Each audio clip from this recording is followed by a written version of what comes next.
When Biden announced that Harris was his running mate, the mainstream media hailed it as a historic moment. But on Twitter, younger generations made Kamala is a cop a trending topic. What causes the difference in perception?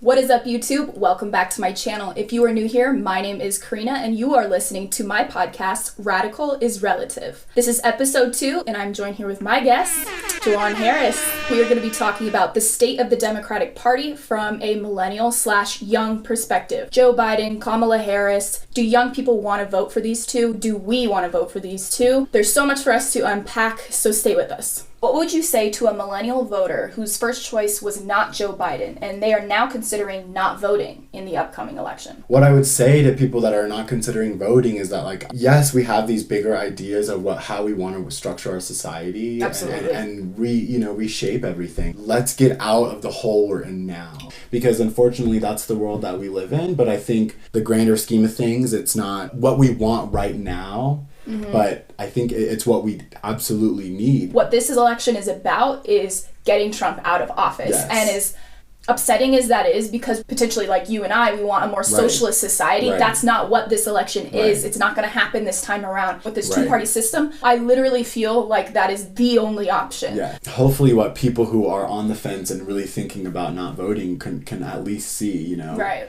And I'm not going to lie, I really feel terrified sometimes walking around. The other day I got into a Lyft and my Lyft driver had a Trump hat on, and I had never felt like almost kind of like a chill or something go down my spine. And it's really to be a black man alone in a white man's car, that's so willing to just portray that. It just felt really scary, and we can't have this man for 4 more years. Right. Because what we've already gone through and what even just a red hat means to our world now. I'm not saying people should feel scared. I don't want to incite fear into people. Right. To motivate them right, to vote. to motivate them to vote if they're not feeling that. I just would urge people to understand that it really comes down to the fact that we don't want this man and what he's created, in our world, and to be at the top anymore. It's really that. I just don't understand how we'll be able to come back together as a country. In terms of human rights being a political issue, people believing that certain people have to suffer and certain things are a certain way because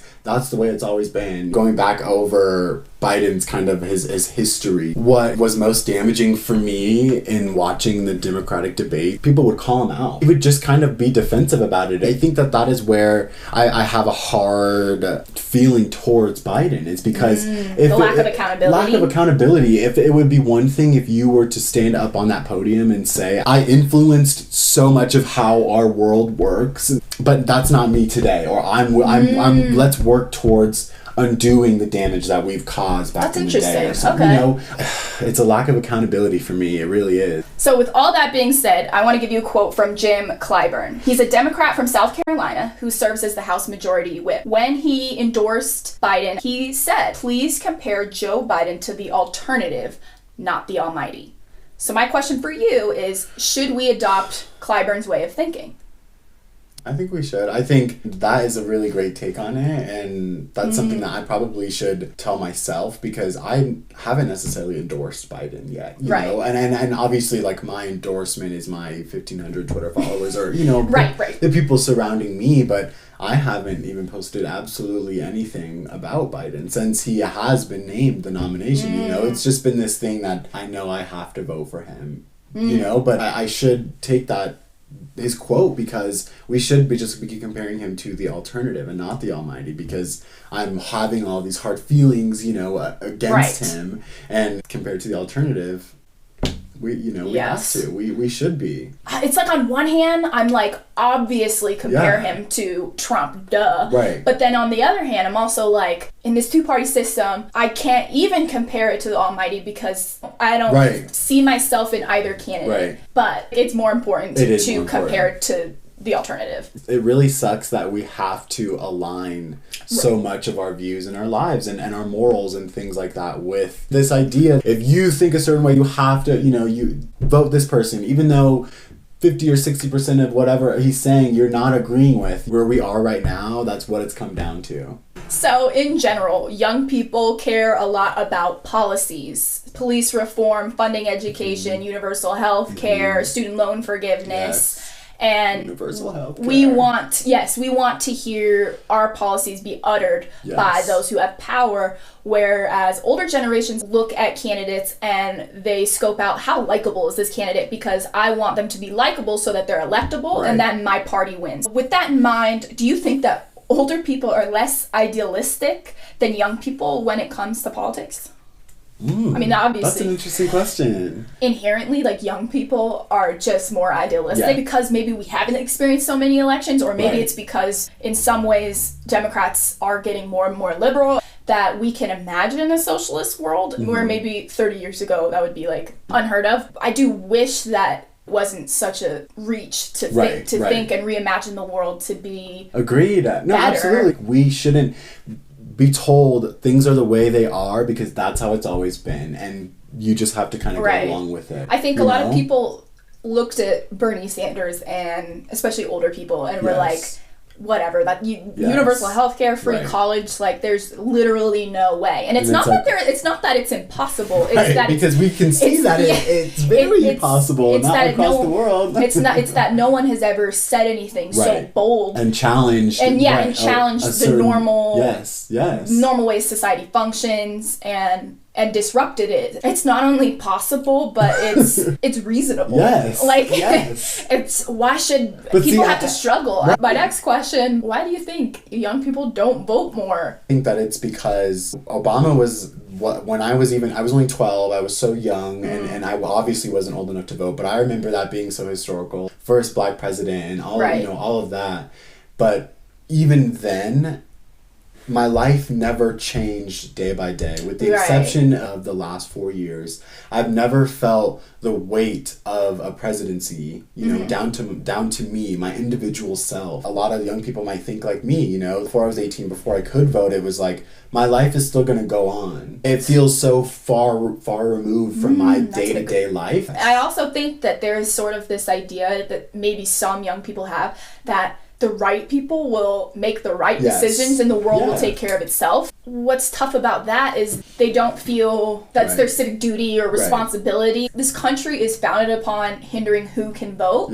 I wish that people almost felt a little bit more of a civic duty, but I totally think you're right. It doesn't really affect my day-to-day life. With the right president, I think you should feel the effects of the presidency. We're going to talk about Joe Biden's decision to have Kamala Harris on his ticket.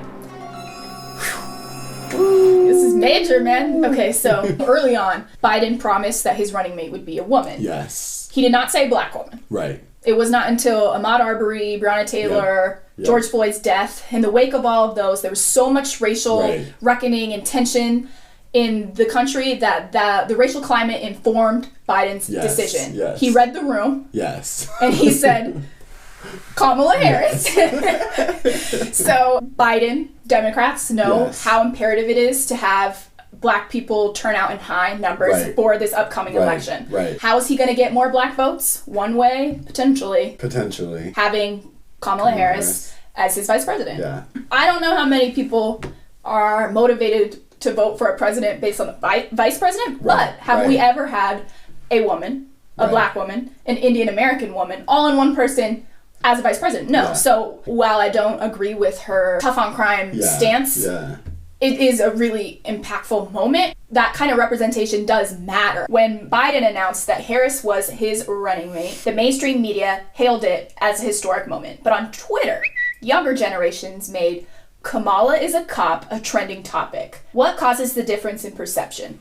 I also want to know, for if anyone's older and listening to this, calling someone a cop is like being crooked. I think it really has to do with our idealistic way of maybe going about the world and looking past blanket coverage or blanket news. When it was finally announced, it's just like, let's talk about the deeper issue here. Let's talk about who she is and what she encompassed, especially reading about her past. So many black people in California she locked up at such a magnitude, and then her stance on so so many of those kind of things. It's hard to be like, yes, finally we have this black woman up here, but it's like this black woman has done harm to black people in the past. In no way or shape or form am I going to take that from her, you know, because it is a historical moment. It's such a hard feeling to grasp. The younger generation just has this idealistic way of going about the world. We are able to challenge things and not accept what people are telling us, you know, telling us we should be over the moon. This is amazing historical thing, but in reality, she's not really that good of a person, or at least, at least her past, or her receipts, or her resume, you know. Right. Like, I also think that there's like this other world that kind of exists for young people. Maybe we don't open up the paper every morning. Right, you know what I'm saying? right, So it's like right. our way of learning about some things is through mediums like Twitter. Yes. So when things go viral that expose Kamala Harris that are not being maybe as discussed, that's so true. You know, in news outlets, we're having a completely different discourse on Twitter, and it is far more critical of these people, of these politicians. So Kamala is a cop was our reaction. Right. It was reminding everyone of the harm that she's caused as district attorney of California, as her past as a prosecutor. It's as attorney general. It's just so striking to me how the way that people that are young in their 20s, maybe 30s, look at the world through Twitter and Instagram is completely different than the writers at the New York Times and the Washington Post. The difference in opinion comes from a difference of how we consume media, and as we become, you know, in our 40s and 50s, how is that going to shape the political landscape? It's going to be interesting to know. I hope we are doing this podcast in 10 years and we're like, this is Radical is Relative, episode 398. My last final question on Radical is Relative, episode 2. Do you think Joe Biden and Kamala Harris will beat Donald Trump in the upcoming election? Just feel like I have to like be silent and take in that question first before I answer.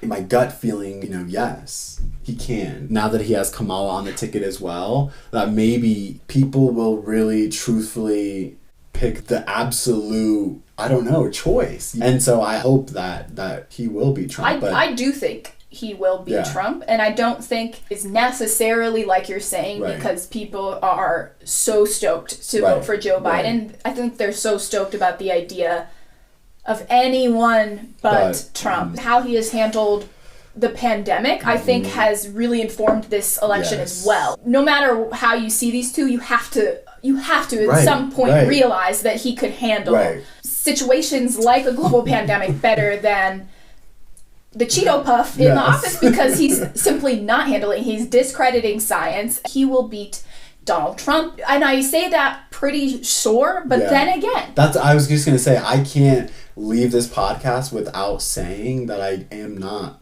honestly terrified. We can be so sure, and I do feel so sure. But 4 years ago, people voted him in, and Trump has really been this poster child of white supremacy.